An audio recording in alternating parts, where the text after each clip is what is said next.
So game na ho mga kababayan, umpisahan na muna natin ito. Ano po, naku, ito dito muna tayo sa dalawa. Ewan ko kung ba't nag-aaway to, kung ba't nagpaparinigan. Siguro, mga kababayan, mga luma na din ito. Pero tuwan-tawa ako habang pinapanood ko ho, mga bossing. Talagang binabakbakan ho ni Maharlika, si Senator Jinggoy Estrada. Ngayon ho, mga kababayan, dapat hindi na magkaaway yan eh. 'Di ba?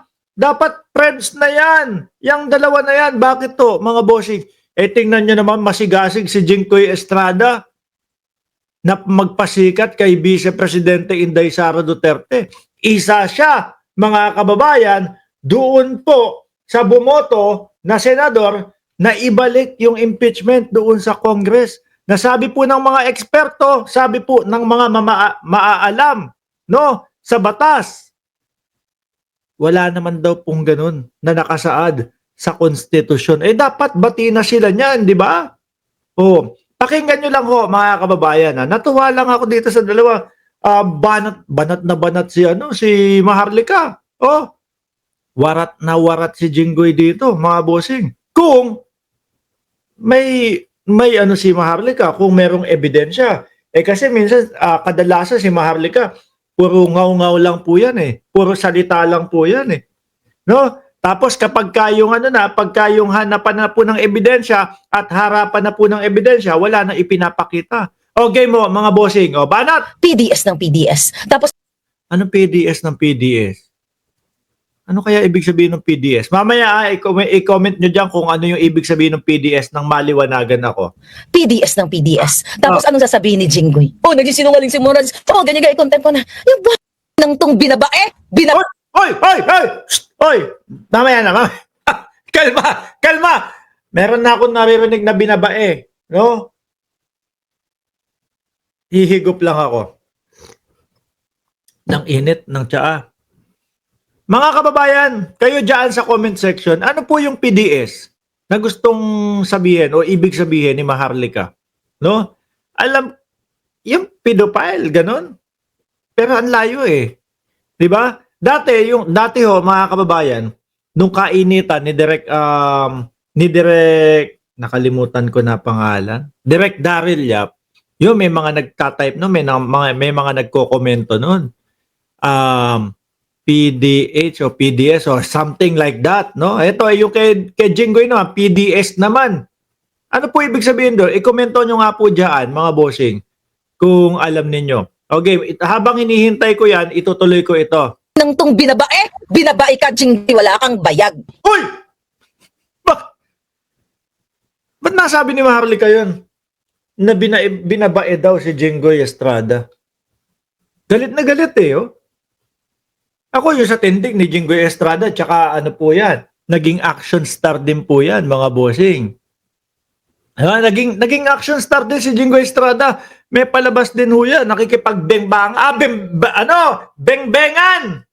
Anak na tinapa talaga yung mga salita ko, ano? Lagi akong nadudulas. Bembengan, di ba yung mga action star, laging bratatatatatatatatatat, buratatatatatatat, di ba po? Ganyan yung mga palabas nila. Laging bembengan.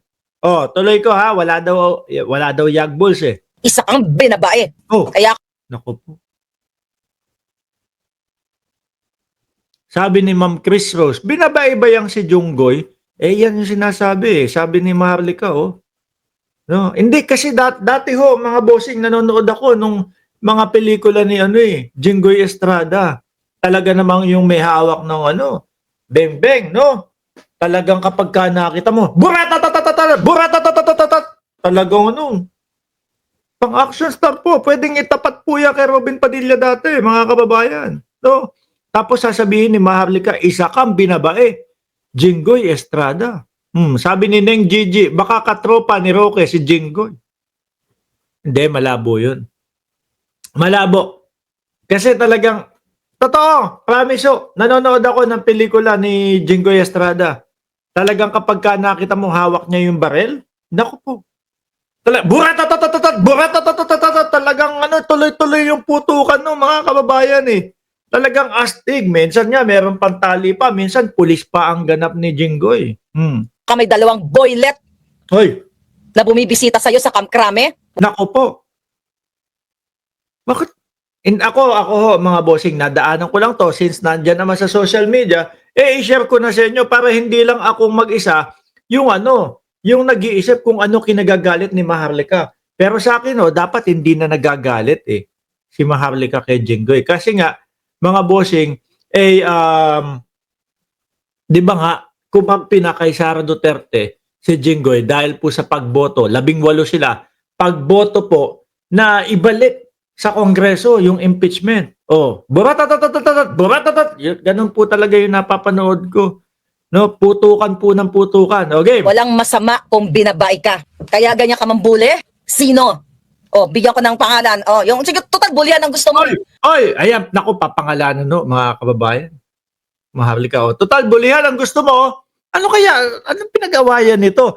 Dati, alam ko, bumanat si Maharlika, pero pilit ko pong ibinabalik sa isipan ko kung ano yung kung ano po yung ibinanat niya o kung bakit po nagalit si Maharlika kay Jinggoy Estrada. Doon yata sa Pideyalik. 'Di ba? Doon sa Pideyalik yata, mga kababayan. Kasi, 'di ba, pilit tinatanong ni Jinggoy Estrada paulit-ulit itong si ano ang pangalan nito? Yung kalbo, si Morales. Hindi ko na masyadong naririnig yun. Pilit tinatanong ni Jinggoy Estrada yun si Morales, mga kababayan. 'Di ba? Sino daw yung boylet? Bulihan mga kaibigan ang gusto niya. Sino tong artista ang pangalan Gerald? Naku mo!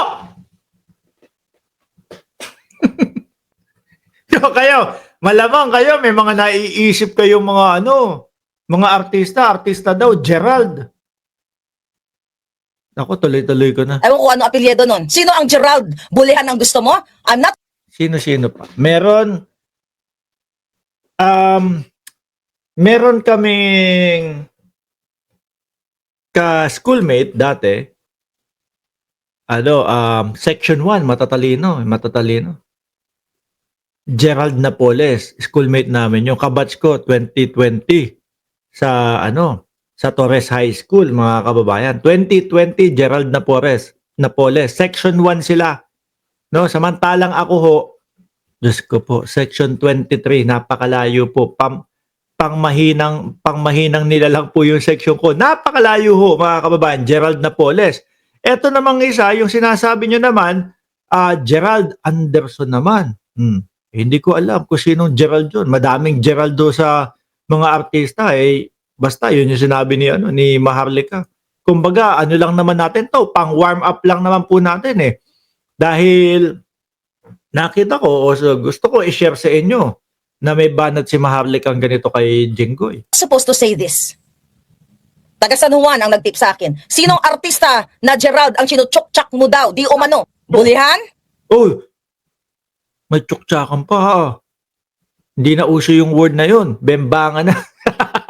Bembangan na usapan ang usong word ngayon. Sige, bulihan tayo. Total yan ang gusto mo Sinong artista ang Gerald ang sinutsok-tsak chenis mo? Bahala kayong mag-isip dyan kung sino yung sinasabi ni Maharlika. Aalisin ko na ho yung pang natin, mga kababayan. Pang warm up natin. Sabi ni Magnate, Magnate, The Whoopers.